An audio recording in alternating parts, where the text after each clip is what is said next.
Well, I'm back on the tools for a couple of days. This cart wheel, which ultimately it's got a big dent in it here. I want to hold it securely in the lathe and rotate it concentrically. First, I've got to make an arbor to mount the wheel in the lathe. This is my wood fast bandsaw that I've slowed the band down to about 1,000 foot per minute. Has a bimetal blade fitted to it, and I'm going to attempt to cut this piece of stock. It's a bit of unknown stock. I don't know whether anyone can make out what it is from that lettering on it. I'm going to slice it across here. I've already started a cut. It seems to be cutting pretty well so far.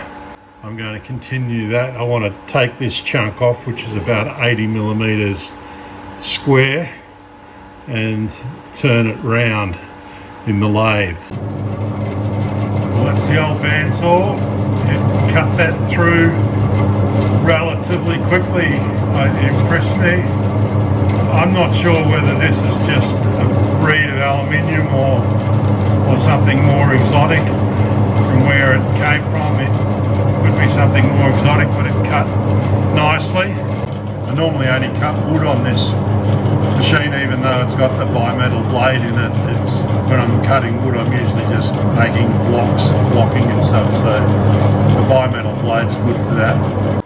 So I've done crosshairs on the end of this relatively square material, put a centre punch where they intersect, and I have bumped the block around so that centre punch lines up with this dead centre. I've pretty much set that end via just the positioning of the chuck jaws, because a fair bit's got to come off. Once I've machined this end down, I'll be able to reverse the piece and machine the other end concentrically, so it doesn't really matter if I'm out a millimetre or so at that end at the moment. Anyway, I've got that just in low gear at the moment, and I'm pretty happy with the position of that centre punch against that dead centre. Going to centre drill and then put a live centre in this end to support that, because it's only gripping by a small piece there at the moment, just enough to support it while I centre drill it. So that's the live centre in. I've set the speed to about 450. It seems to be rotating that pretty well. Given this is a fairly light piece of material compared to a chunk of steel, I don't think there's too much vibration involved there. I'll start now machining this end, taking the corners off. Well, I've taken a few 3 millimeters off the diameter. I think I've taken 12 so far, 12.03 the DRO says, off those corners. It's leaving a nice finish there with whatever feed rate I've got on the cross slide.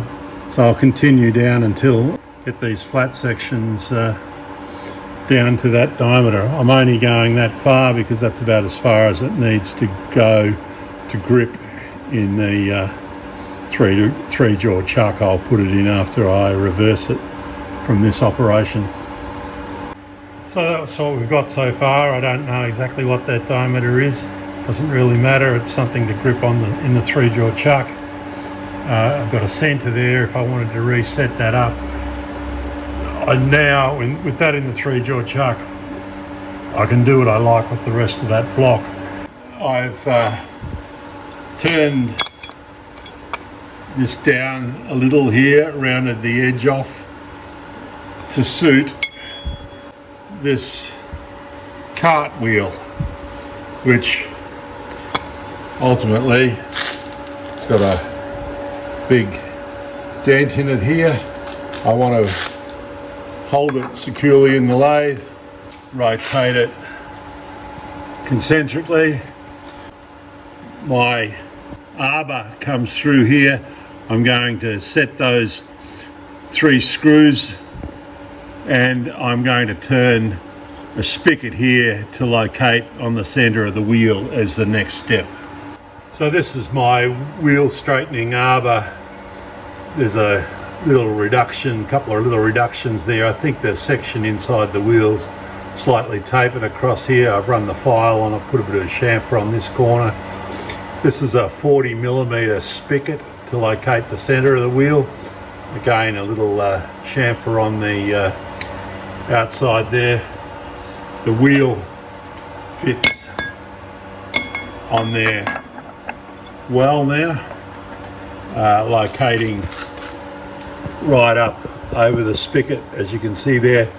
I'm now going to take it out of the lathe and drill those 3 holes to fix that firmly on here.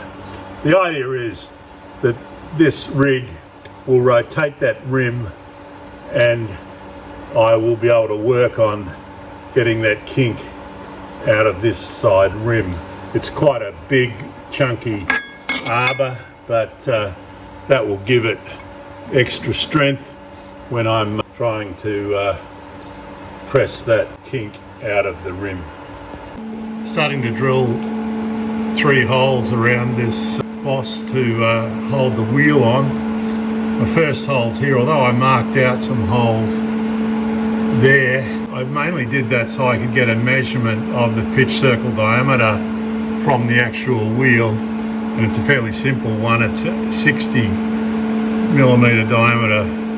I've drilled my first hole there. The other ones will appear there and there. I've just got to do that calculation, and I'll pick up the positions of those other 2 holes.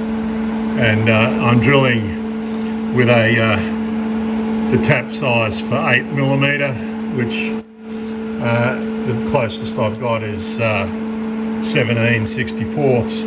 I will get those 2 holes done. I'm using a center drill when I find the location. Okay, I've just tapped those 3 holes, M8, ready to bolt the wheel on and see how true it spins. Okay, that's my rim mounted on my arbor, running true on this half, which is a good thing, and this side's got the big wobble damage to it. So my idea of fixing it now is to mount a bearing like this on a piece of shaft that's attached to the tool post, and it run inside there, and probably at slower speed than this, and just come out and touch the high spots, and hopefully work that buckle out of this rim.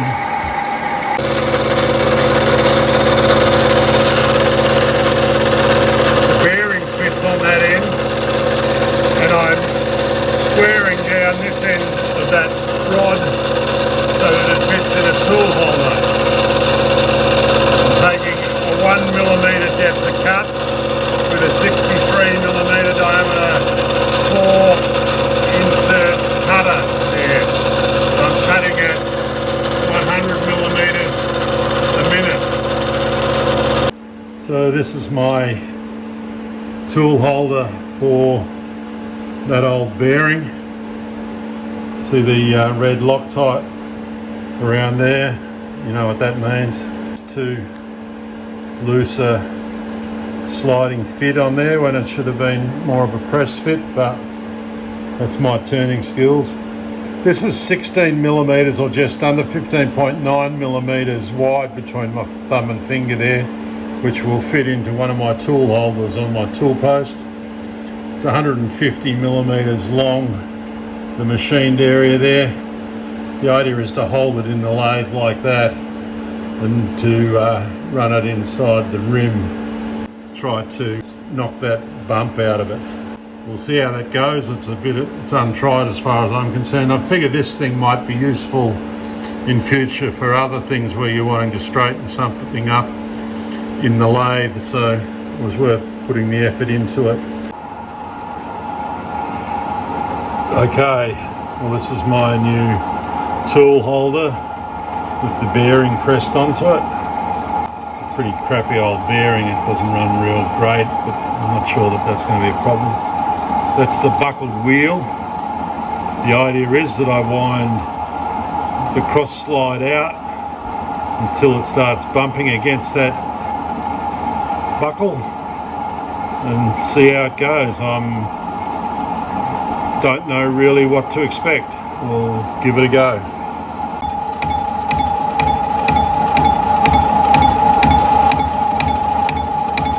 Well,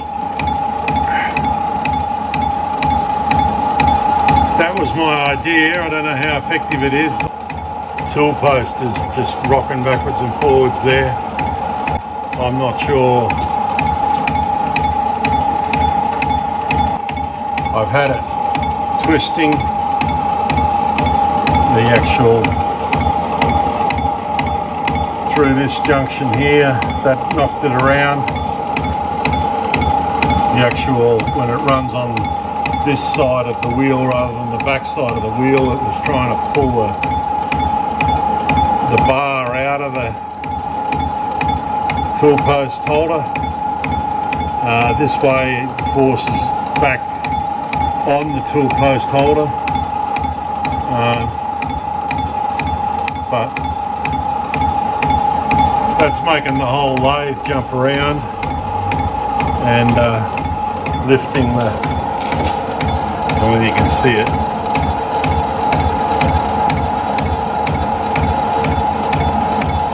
I don't know that it's going to be any better if it goes faster.